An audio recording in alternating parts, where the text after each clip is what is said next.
Welcome to the show. On today's episode, we have R. Blank. He's the CEO of Shield Your Body, whose mission it is to make technology safer. R is an internationally followed expert on issues of EMF, health, and safety.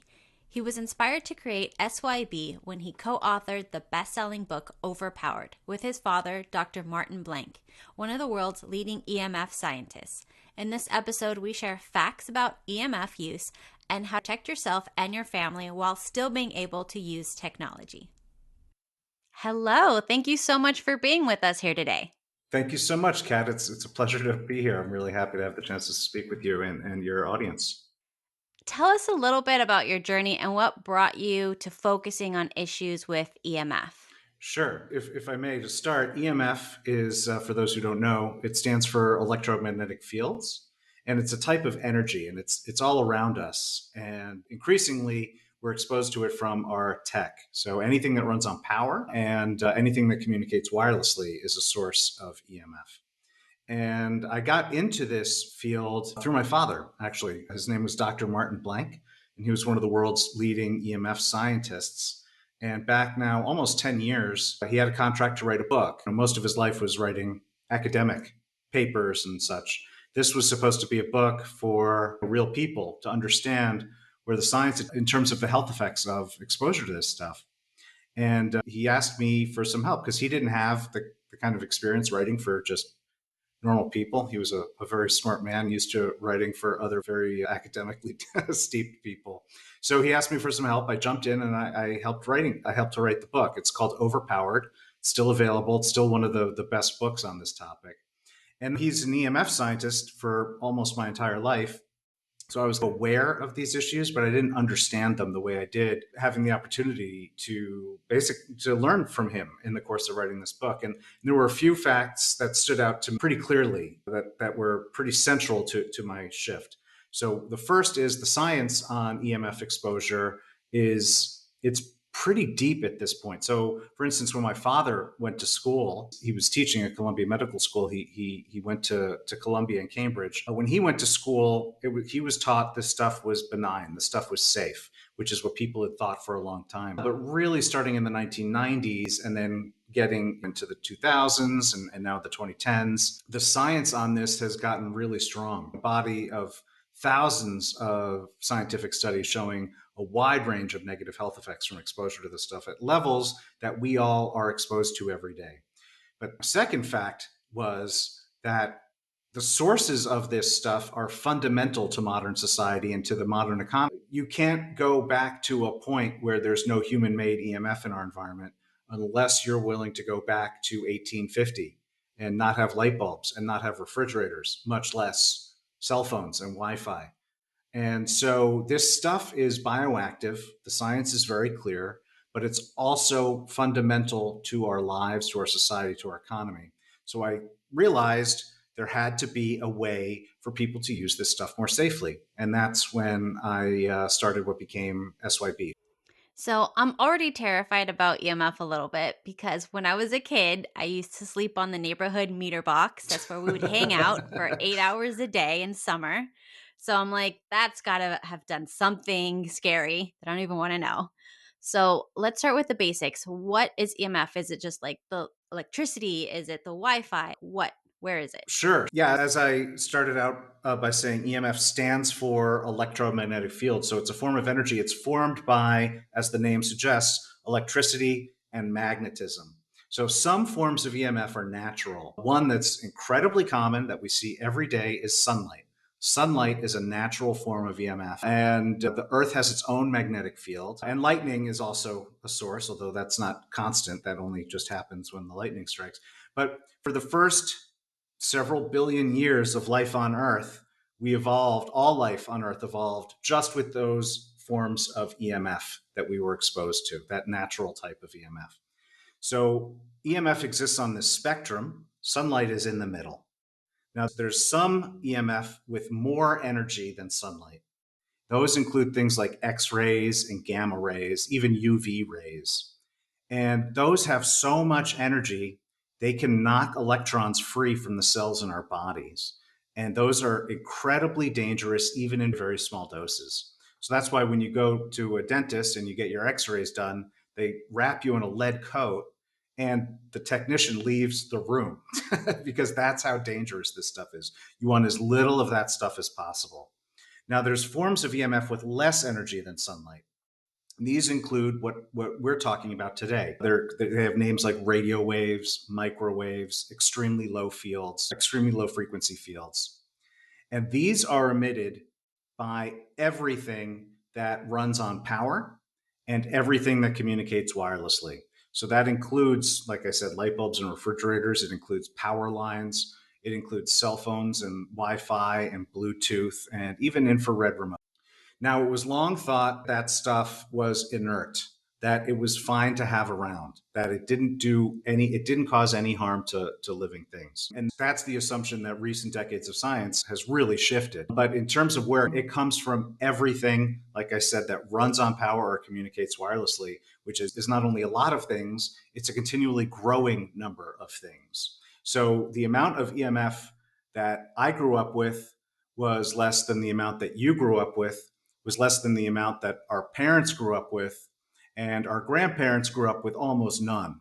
And you go back to the late 1800s, and there was virtually none in the environment at all. So it's not just that since the late 1800s, now human-made EMF in the environment, it's that the amount keeps growing and growing and growing because the tech that we surround ourselves with just keeps growing and growing. But, and I know you're going to get to this, don't be terrified, because that is not the right response, is what I believe. But please go on.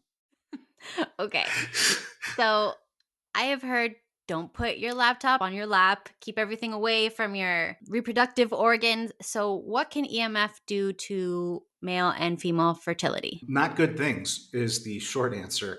And I think we'll probably get into some of this later in the interview, but what the science shows is that EMF impacts many different systems in our body. So it's not like I'll answer your question here about fertility, infertility, subfertility. It's not just that it's harmful for your fertility. It's all of these other things because of the mechanisms that are involved. But there's very strong science showing that the EMF from things like cell phones and laptops leads to a rapid decline in sperm count and sperm health, and can contribute to infertility. And there's studies out of Kaiser Permanente that show this really clearly with men who carry their phones in their front pockets.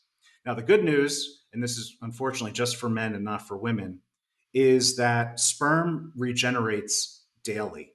Basically, every 24 hours, your body is producing more. So if you remove the source of EMF, then you can see a reconstitution of the sperm health and sperm count. So that's really just so I know you don't have very many male listeners, but just so everyone listening understands that particular form of damage is not irreversible because the sperm is regenerating every day. With women, it is unfortunately not the same because women are born with all of their eggs. So any damage that is incurred, that is permanent. And fortunately, though, for women, the eggs are stored deeper in the body. With men, they're outside, basically entirely unprotected. With women, they're inside. The body forms a natural shield, not a perfect shield, but less of this radiation gets in there. But there are studies showing that this can contribute to fertility issues in women, and perhaps more concerningly, to birth defects and also miscarriage rates. So this keeping your laptop on your lap is not something anyone should do. And in fact, if you check the Dell laptop manual, they advise a separation of 8 inches between the laptop and your body. Even though they still call it a laptop, unlike other companies that have actually switched the name to notebook. Dell still calls it a laptop, but if you read the manual, they tell you it should be at least 8 inches away from your lap. And you'll find that a lot with technology, where if you actually read the manual, they're telling you to create that sort of distance, that sort of separation because of the potential health outcome. Yeah, that's one of the reasons why my friends hate me, because I always mention things like this and pull up manuals and look at that, see, and they're just like, you ruin everything. Yeah. So what about the fertility of plants and animals? So the same things apply. There's a growing body of research on plants and animals, but particularly plants, not quite so much animals yet. But none of it is as deeply studied yet as with humanity. But the science shows very clearly that the negative health risks associated with EMF exposure, these are not limited to humans. These impact all living things because we all have the same structure to our DNA. We all have, not most living things have nervous systems that rely on very low forms of EMF to communicate. So when you add more, it disrupts things. There's a this wasn't peer reviewed research. This was viral content, but it was later replicated by scientists showing, but it was done by these schoolgirls in, I believe it was Denmark. And they were doing a school experiment for their science class. And they had two sets of watercress seeds. And one they placed next to the Wi Fi router, and one was much, much further away from the Wi Fi router. And the seeds next to the Wi Fi router failed to grow and died, and the ones much further away survived and grew. And again, that was viral content online. It wasn't scientific. But then, as I said, a couple of years later, scientists did actually reproduce it in a lab setting. So that was a pretty visual demonstration of this. But the impacts that we see in humans are the very same that we see across not only the animal kingdom, but flora as well. Yeah, there was a YouTuber that I had watched. She went on vacation, someplace with no internet, no electricity, but then she needed to contact her family and she wanted to email them. So they gave her some big contraption that she put in there. I don't know how it worked, and she was able to use it, but they left it on, they left for the day. And when they came back, there was bugs flying all around it. And then there was like dead bugs the next day after they had turned it Oh, off wow. everywhere.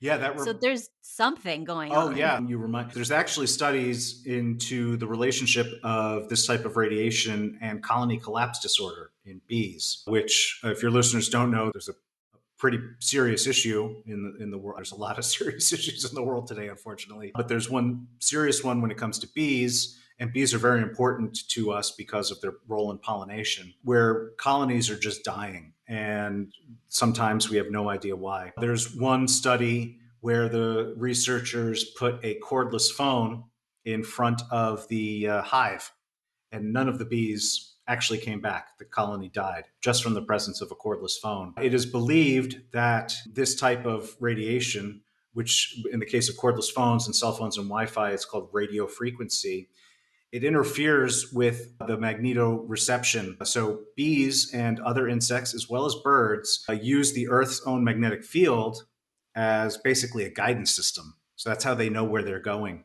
And when you throw this massive source of radio frequency into the mix, you're removing their ability to navigate. And you see the same thing in bird migratory patterns, which is another area that has been studied in terms of the relationship of EMF. So the fact that it was surrounded by insects, like you said, it doesn't surprise me. Is there anything on the science to show anything that EMF does to the immune system? Yes. So with EMF, there's actually a couple of issues that scientists have identified. And so one is immunosuppression. So exposure to electromagnetic fields, and everyone should keep in mind when I'm talking about exposure to electromagnetic fields, the vast majority of studies that I'm talking about are looking at exposures that we encounter in daily life. They're not looking at these massive full, if you live right next to a power substation. They're looking at levels of exposure that people just are exposed to in daily life. There's a study that shows that exposure to EMF suppresses the immune system so that we are less able to fend off disease and illness on our own. Interestingly, though, there's another study that shows that EMF triggers autoimmune suppression. People who have autoimmune disease can take certain drugs that suppress the ability of their immune system so that the body isn't constantly fighting against itself. And there's a study that shows that that being exposed to EMF has the same result as taking autoimmune drugs. And so there are some pretty significant, it's not as well researched an area yet as, for instance, the infertility or the tumors, but it is an area where there is science and it is showing concerning outcomes. When I was a kid, I think there was a big newspaper had an article on linking cell phone use to tumors on the side where you use the cell phone, Hmm. and it was like a big deal and everybody knew about it, and suddenly it was gone. Nobody talked about it. Yes, that is how it works. And yes, there is strong science showing that's called an ipsilateral tumor, ipsilateral meaning on the same side. And yes, there is very strong science showing that the risk of ipsilateral tumors, not only does it grow when you use a phone, it grows the more you use the phone. So that it has this dose response relationship. And the more frequently that you are using a cell phone on the side of your head, the more likely you become to develop a tumor in that part of your brain. Yeah, so it's going to be like almost everybody soon. That's almost everybody is already experiencing some effect from exposure to EMF, but either it's not that serious, or they don't realize they're experiencing it, or they're attributing it to something else. Because again, EMF has so many different impacts on the body. So if you're having sleep disruption is a great example of this. EMF impacts the endocrine system, which impacts your melatonin output, which impacts your ability to sleep. And this is also an area where there's good science. And how many people do you know who can't sleep well at night, who have at least some nights have sleep disruption? Do they go around saying, "Oh, I'm having this problem with EMF because I can't get sleep through the night"? No, they're saying, I have this problem with sleeping through the night. Maybe I'll try melatonin, or maybe I'll try Ambien. And so that's what I mean by, I think most people these days are experiencing effects from exposure to EMF, but they don't realize it, or they're dealing with it in other ways. Now, when you're talking about something like brain tumors, that impacts, and I forget the numbers offhand, but it's a very small portion of the population of brain tumors. Even if you quadruple the rate of brain tumors, you're still, I mean, that's really bad for the people who get the tumors. And I'm not diminishing that, but that's nowhere near everyone is getting brain tumors. So it's this issue with incidence and relative incidence and the growing risk. And so the growing risk isn't that everyone is going to get a brain tumor. It is that more people will get brain tumors, but it's really that everyone will be experiencing some set of effects from exposure to this stuff. Now, there are some people, and I apologize if you were planning to get to this, I don't know, that have a condition called electro hypersensitivity. Some people refer to it as electro hypersensitivity. And it's basically an allergy from exposure to EMF. And in some people, it can be light symptoms, like it's just uncomfortable. For other people, it can be completely debilitating. Estimates run anywhere from 3 to 15% of the population, depending on which study you look at, have EHS. And this is a population that isn't forming tumor necessarily, but can't their ability to experience life is life becomes just miserable. Because I deal with people contact me all the time who have this condition and are asking for relief and how they can. And so I think it just makes logical sense that the more EMF that goes into the environment, which again is something that's happening every day, every month, every year, more and more people will hit that threshold where they have this level of extreme discomfort. And in some extreme cases, some people move to the middle of nowhere. Other people invest tens of thousands of dollars to put shielding around their homes or their living spaces. And that is a condition that I think, as I say, more and more people will start to experience. Yeah, I did hear about that too. And there was a woman, she lived in the middle of nowhere, and she's like, I can't be around anything. And I feel all these symptoms when it's around. And yeah, I've actually had friends that said they're sensitive to it as well. Yeah, So my husband bought this thing. I don't know what it is. that's a It's like a, Tri-F2 EMF meter. yeah. Does this work? What is Yes, that's this? a great. I didn't realize we were going to be on video, but I have that exact meter. It's one of the one I recommend the most to people. Not it is so when it comes to EMF meter. Okay, let me step back and answer your question. That is an EMF meter that allows you to measure how much EMF there is wherever you're holding it. Now, when it comes to EMF meters, like if you go on Amazon and look for one, you'll see a whole bunch like at $20 and $30 and $40 and $50. Those are junk. People should not bother with those. They can't tell you anything. Then there's some that professionals use that cost 1,000, 2,000, 3,000, 5,000. Some very sensitive ones that they'll use in labs can cost 20,000 and even up from there. Obviously, those are very good, but they are not practical for most people to buy. When people ask me what type of EMF meter they should buy, that is one of the ones that I recommend. There are a couple others as well. And that is because for that meter costs in general about $160, and it measures 3 types of EMF. So it measures the radio frequency, like that comes from cell phones and Wi-Fi and laptops. And then it also measures electrical and magnetic, which is the two types of fields that you want to measure from like power lines and electrical appliances. So for about $160, you can measure all 3 types of EMF that I'm talking about with you today reasonably accurately. So that is a fantastic meter. And I have an ebook, which I'm happy to send to you after this, explaining how to use it most effectively. Okay. Because I don't know how to use this. I don't know where the instruction manual is either.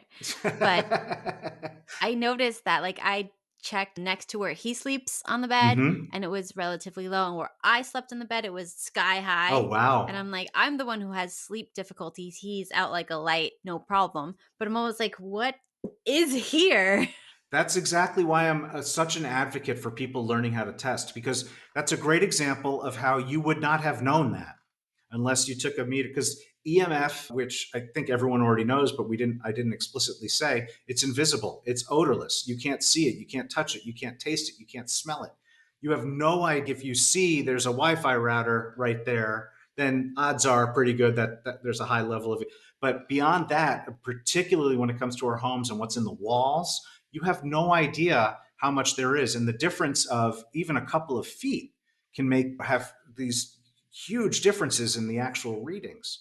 And so that's why I am a really big advocate that people buy a meter just like the one your husband did and learn how to use it, because it's actually not that hard, and then test. Because in a lot of cases, one example I give is people in their living room, they'll use that meter and they'll go around and they'll see where their couch is super high, and just a few feet away it's way lower, and so they know they can now move their couch and not have to upend their whole life, not have to invest thousands of dollars in protection.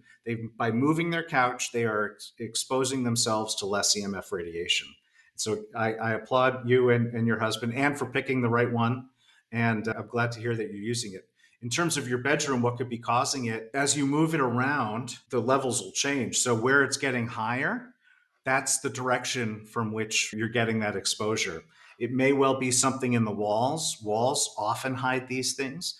Most electricians don't consider EMF emissions when they lay out the wiring in your walls. It could be something on the other side of the wall. One, it might not be in your case, but one common one, particularly things like living rooms, is people will have their kitchen refrigerator, just on the other side of the wall. Refrigerators can be huge sources of EMF.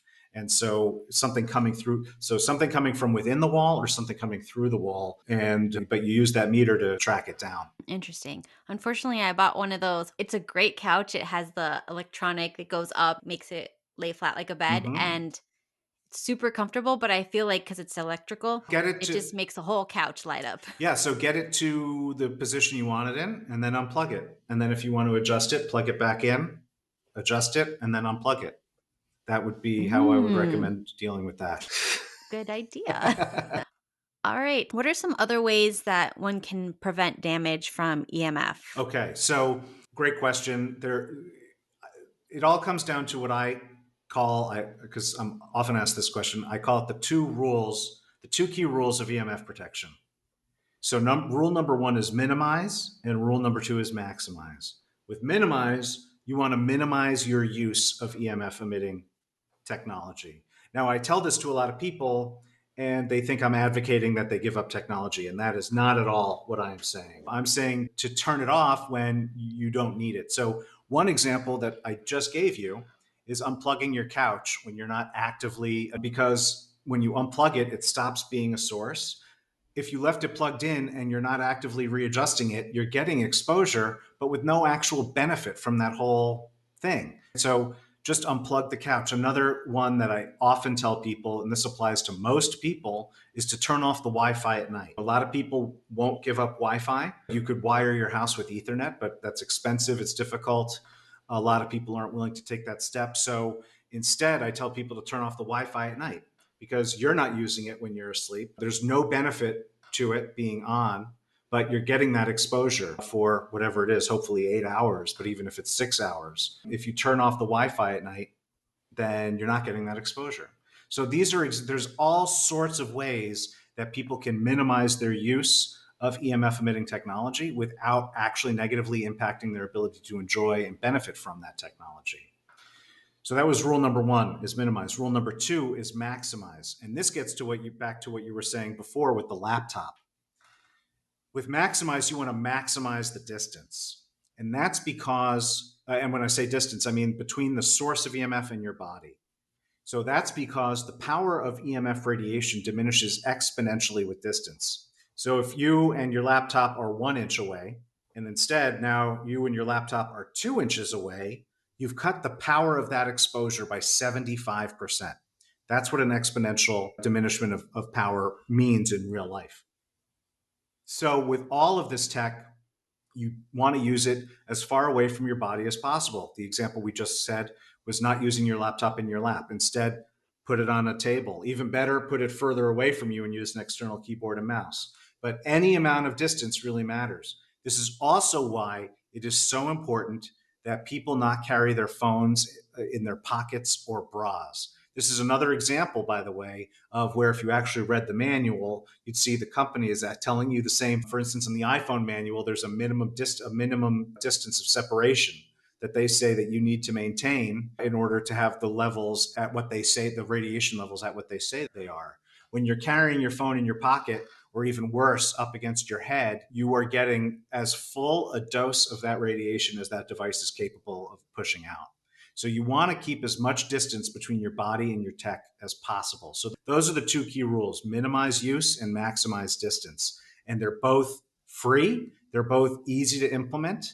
And you don't have to do it yes, you could go down a whole checklist of 100 things that you could do, but pick one thing and do it. See how, and then maybe next week pick a second thing and start doing that. And you can really make even as the amount of EMF in our environment just grows and grows and grows, you can make a really big difference in your personal exposure and your family's exposure by implementing those two key rules. My husband was working on his laptop one day and it was plugged in because it kept dying and he was working for a long time. So it's plugged in. I touch his neck and I could feel electricity. And then I started freaking out. I'm like, okay, this is not good. So then I got him like a wireless keyboard, but I'm thinking, isn't that still doing something? Yeah, it depends. Odds are you got him a Bluetooth keyboard. Yeah. Yeah. So a better solution would be an infrared keyboard. Okay. Those are much lower power. But so I am not an advocate of wireless peripherals like keyboards and mice. That said, using a wireless keyboard is almost certainly going to be a smaller source of EMF than his computer itself, especially if the computer is plugged in.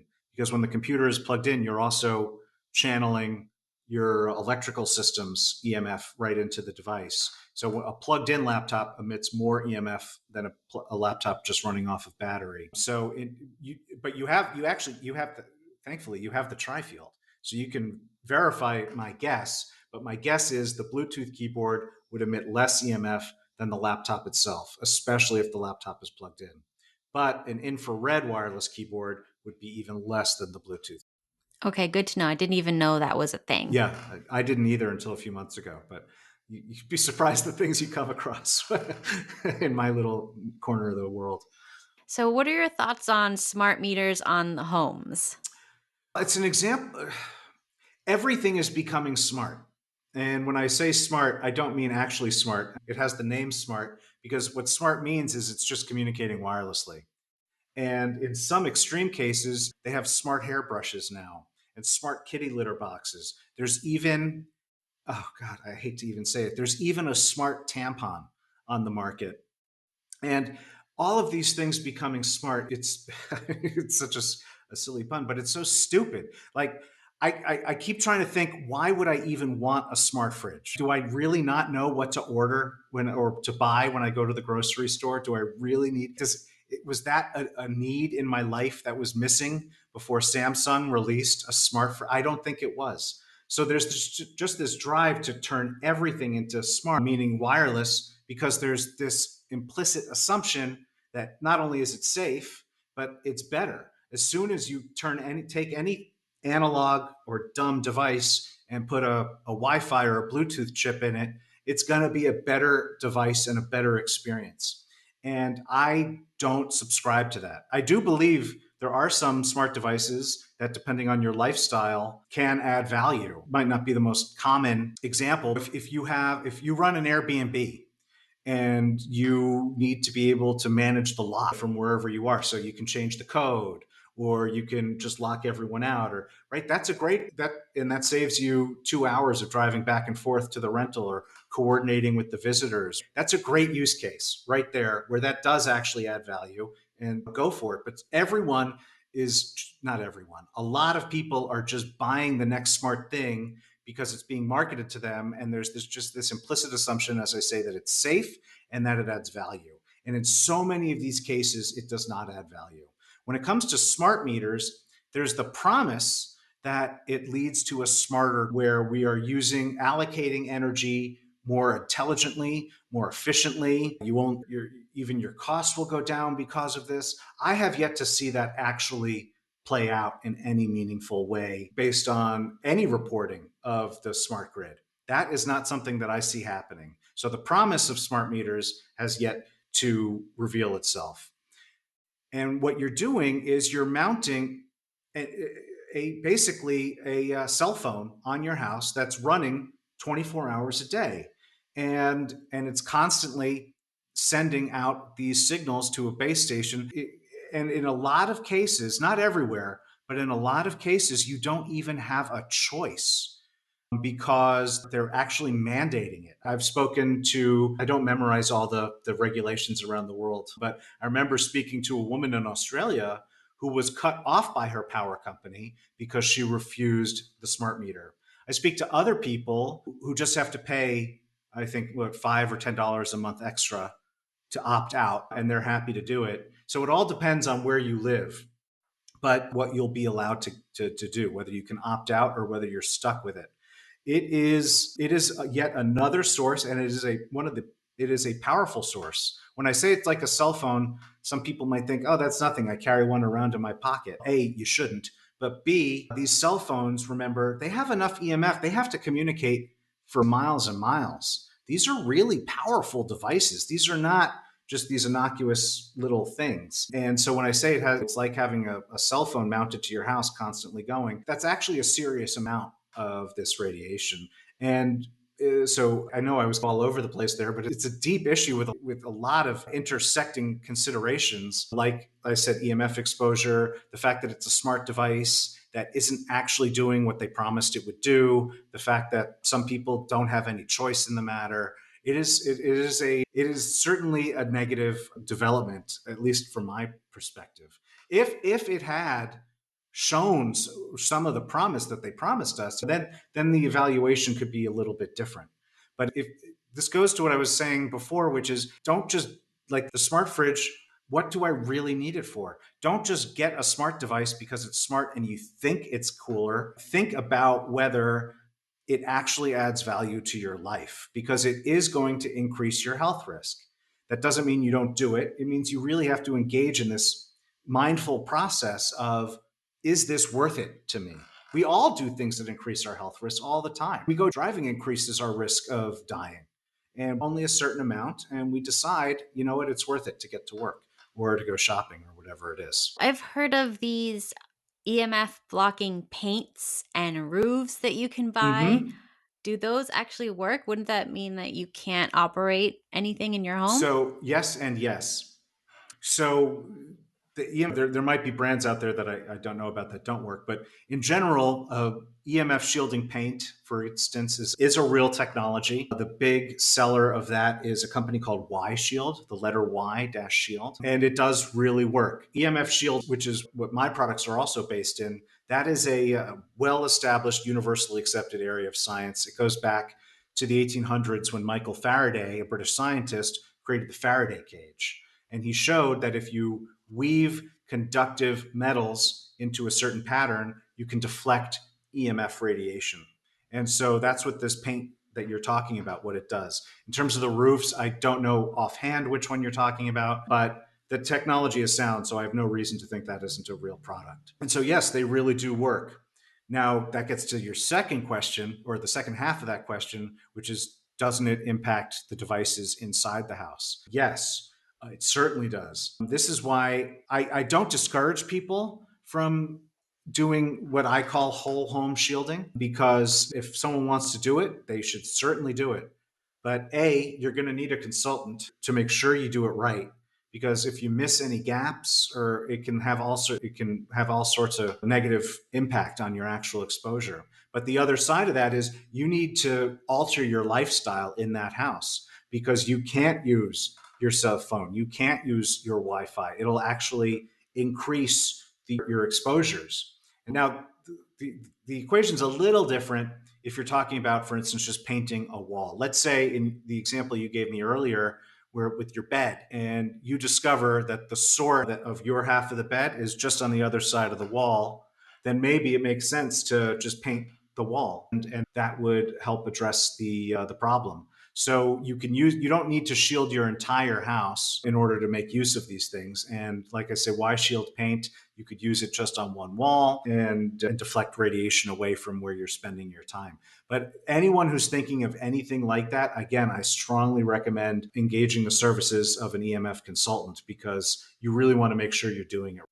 So, would it be wise to say use EMF blocking paint behind your refrigerator? Or you're saying you need a consultant. So, is there like a bad effect, like you're deflecting it maybe too much in one direction? Yep, you could. You also have to make sure you're handling the grounding properly, because if you're shielding against particularly electric fields, so in many instances, for instance, that paint that you were talking about, it needs to be grounded, which means it needs to be plugged into, that third round plug in your outlet. And doing that, knowing if you have to do it and doing it correctly, are things that an EMF consultant, like one certified by the Building Biology Institute, they have a whole team all around the US and all around the world, independent consultants that are certified in this particular type of thing.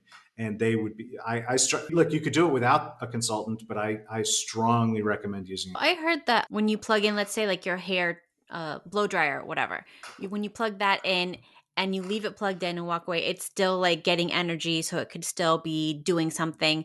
And that if you get one of those strips, Power I think strip? they're surge protecting Yeah. strips, and plug it in there and they have an on off switch, Mm-hmm. it'll stop it there. Do you think that would be like to use your appliances and stuff with one of those? Sure. With any device like that. So in the example you gave, I you really need to use that meter that you got and measure to see if it's really actually a significant source. It could be. So even I'm saying, even when it's off, if it remains to be a significant source, it could be. It could also not be. A lot of these products, they'll just vary based on how they're wired and how they're set up. But in general, plugging as much into a strip and then just turning it off, that is a fantastic solution.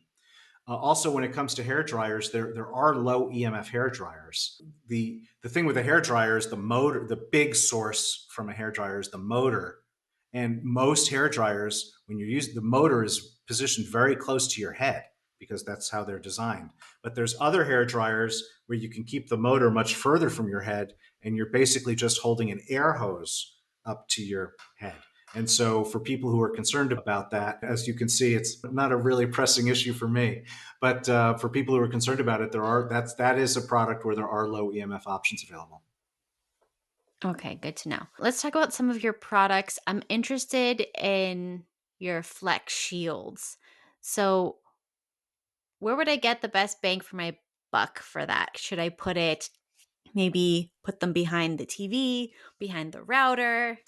What are some examples of where you would use that? Sure. So and thank you for asking about that. That's one of my products where you really do need to think about how you're going to use it, right? So, for instance, on my phone pouch, you just put your phone in it, and that's how you use it. And the laptop pad, you just put your laptop on it, and that's how you use it.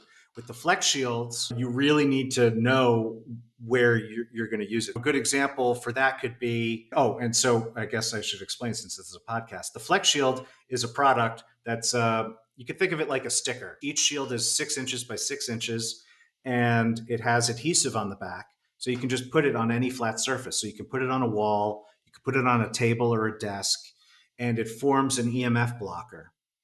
And it comes in a pack of 4, so you can get a 12 with each pack. You can get a 12 by 12 area. And so let's say you live in an apartment building and your neighbor has a Wi-Fi router on the other side of the wall. That is a good opportunity for you to use a product like the Flex Shield, and you put it on your side of the wall immediately opposite where your neighbor's Wi-Fi router is. Another good example would be for smart meters. If a smart meter is mounted outside of your house, you can put the Flex Shield on the inside wall opposite the smart meter. The thing with the Flex Shield is you always have to make sure that the area you're covering is at least as big as the source that you're blocking against.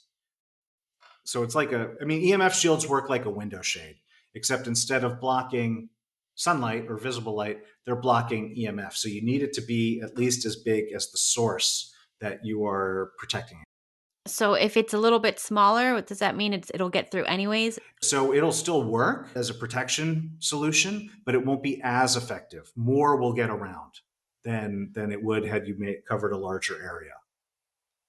Okay. I've heard of these tube headsets, and I think you sell them as well. Mm-hmm. But some people say that they don't work. You can't hear anything. So like, how do they work and how is the volume? Sure.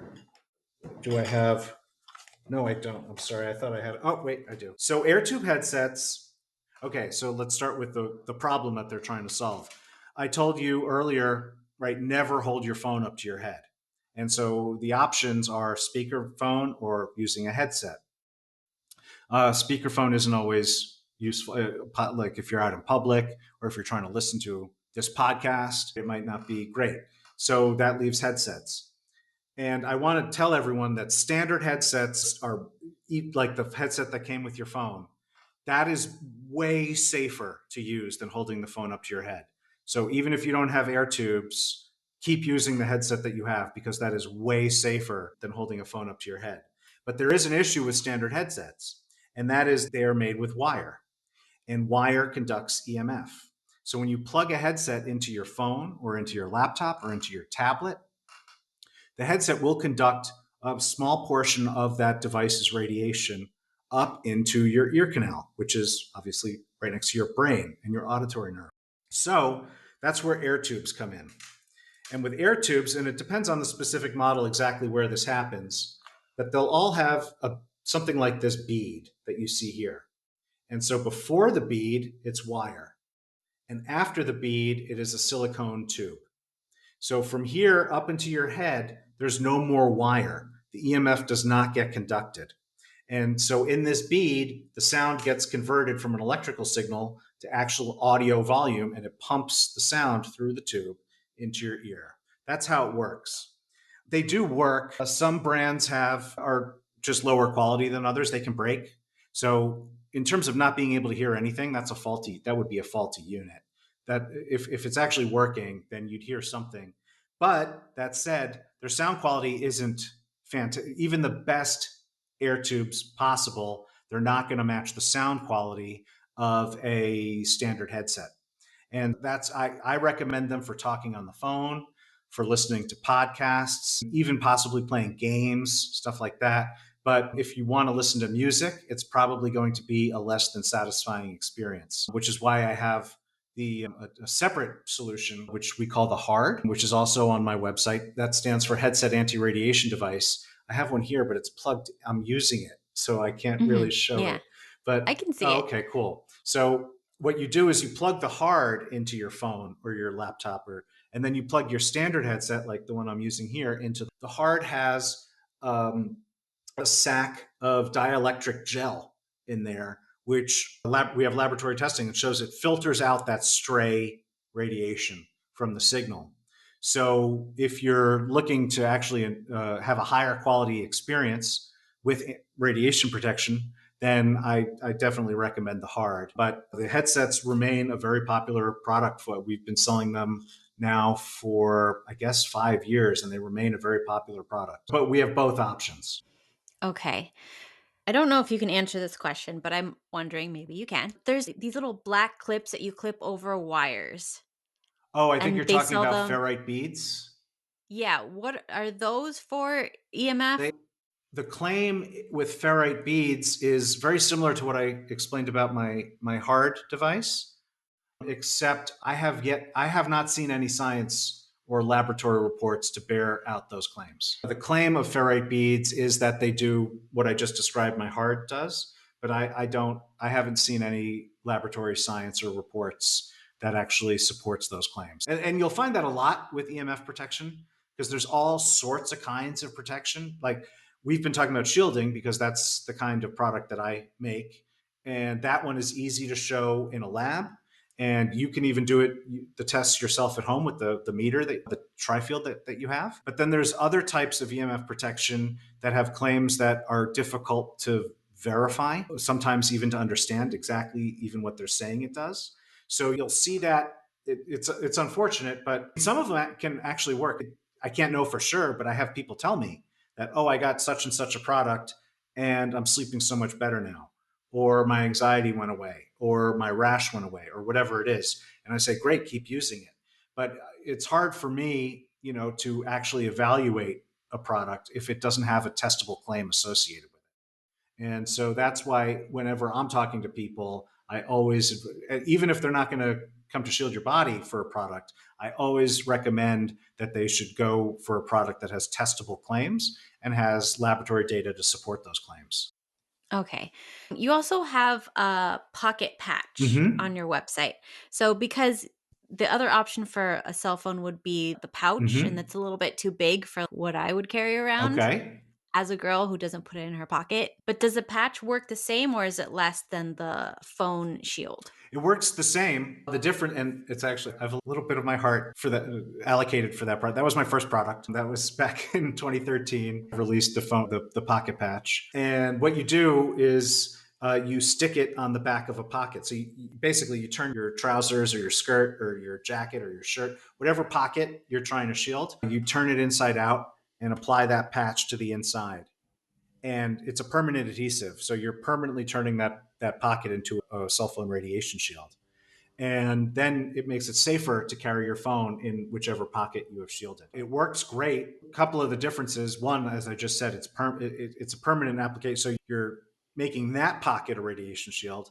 But if you wear another shirt tomorrow, you have to put a patch on that one as well. But it's all another difference is that it is the shielding material itself is made with a hypoallergenic cotton base, because in the foam pouch, the shielding doesn't come in contact with your skin.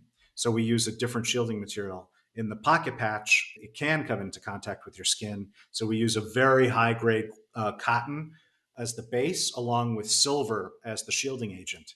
So it's a very nice quality shielding fabric, and that's how it works. And yeah, it is, laboratory data shows it's just as effective as the foam pouch. Okay, nice. Are there any other maybe habits that I'm not thinking about? Wireless, like Bluetooth, like any switches that we can make that maybe we haven't mentioned to There's get. one that can make a really big difference if you this well, I would strongly recommend that everyone learn how to test. So get a decent meter. If you care about EMF, you should get a decent meter and learn how to use it, because that's the only way you're going to know how much there is. If you discover, for instance, that there's a high level in your bedroom, one thing that we tell people they can do right away, again, without costing any money, is to depower, de energize their bedroom. And that's by going to the circuit breaker and turning off the circuit that powers your bedroom, or circuits, depending on how your house is wired. That will cut off all of the wiring in your bedroom. And it basically, unless you're getting EMF from neighbors or nearby power line, it'll cut off all the EMF that your house itself is emitting into your bedroom. And if you find that helps you sleep better or makes it easier to fall asleep, or you just wake up feeling better, then what you can do is call in an electrician and have them install a kill switch, because that's safer than just doing that every single day. Circuit breakers aren't really designed to be flipped back and forth every single day. But you can test yourself by just turning off the circuit for a few nights and seeing if that helps. That's a really good one. Stay away from Bluetooth headsets. They've been around for a long time, but especially since Apple released the AirPods. Before we go, I wanted to ask you another question. What are your thoughts on Elon Musk and his Starlink beaming internet all over the world? As you might imagine, I have some serious concerns about this. And they're not the only one. I forget all the project names, but Amazon has an equivalent project. Facebook has an equivalent project. Obviously, broadband is incredibly important to participate in modern society. And there are places, and I used to live in one, where it's either underserved or totally unserved by broadband. And for people who live in those places, they're being excluded from modern society in a way that I think a lot of urban dwellers maybe don't fully appreciate. And that's true. You say that and you think of sub-Saharan Africa, but it's true in big chunks of the US. And so that is a problem that needs a solution. The issue with Starlink and others is that it is, again, being done without any consideration for the health effects that will result from these exposures. And you're talking about adding radiation to parts of the world that right now are the only refuge for people with EHS, the condition we discussed earlier. So I feel it, like a lot of what Elon Musk does, is it is a clever solution to a serious problem that is done without full consideration of the impact. Agreed. So tell us about your free EMF protection guide. Sure. Any of your listeners who are interested, we talked about a couple of these ways that people can reduce their exposure and decrease their health risk. And we talked about a couple of them. I have a guide with several that goes into detail. Not it explains those techniques, but it also goes into detail about why they work and why they are some of the most important ones to address in terms of your relationship with your cell phone or your laptop or Wi-Fi. And that's a free download. It's not just a two-page infographic. It's a real guide that has helped a lot of people. And it's available for free for anyone who goes to shieldyourbody.com/katkatibi. And right there at the very top of the page, there's a button, get the guide. And you just enter your email address and it's emailed to you. And that's a really good place for people to start. That is because, as we've talked about, I make and sell EMF protection products. But even I don't go around saying that's what you need. The place to start is making these changes in your life that can make a really big difference in your exposure. So where can everyone find you online other than your website? Which social media platforms are you most active on? So most active on YouTube. So that's youtube.com/shieldyourbody. We have a lot of great videos up there, webinars, instructional videos, some really good content on YouTube. It's also Facebook and Instagram. We're Shield Your Body, all one word, as that we're on both platforms. We share all of our content to both of those. So those would be the three: YouTube first, and then Facebook and Instagram second. Okay, so awesome. So thank you again for your time. Thank And I will you. also put everything in the show notes so everyone can go check it out. It's been a real pleasure. I really appreciate you making the time to have me come in. I thank you so much. Thank you.